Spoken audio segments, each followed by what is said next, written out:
ვიმყოფებით ერევანში, სომეხ ექსპერტებთან, ანალიტიკოსებთან ერთად განვიხილავთ ისეთ მნიშვნელოვან საკითხებს, როგორიც არის ომის გამოცდილება, ომის ტრამვა, ნარატივები, დისკურსები, საზოგადოებრივი განწყობები და მათი ასახვა მიმდინარე პოლიტიკის შემუშავების პროცესში.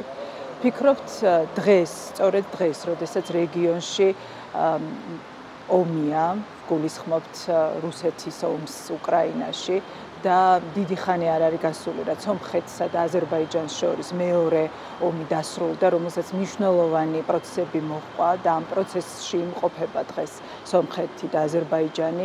ამიტომ დღეს აქ სწორედ სამშვიდობო შეთანხმების დეტალებზეც ვისაუბრებთ და რამდენად ასახავს სამშვიდობო პროცესი, სამშვიდობო შეთანხმება, რომელსაც სომხეთმა და აზერბაიჯანმა სავარაუდოდ უახლეს პერიოდში ხელი უნდა მოაწეროს იმ ჰუმანიტარულ ადამიანის უსაფრთხოების, ტრავმების, გამოცდილებების საკითხებს, რამდენად ცდილობენ პოლიტიკოსები უკვე რომ ეს ნარატივები გადაიტანონ სამშვიდობო შეთანხმებაში.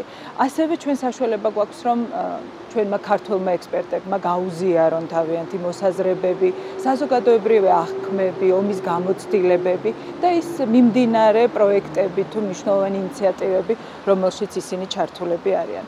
ასე რომ ეს დიალოგის ფორმატი ჩვენ სომეხ კოლეგებთან ერთად საშუალებას მოგცემს მომავლის გეგმებიც დავსახოთ.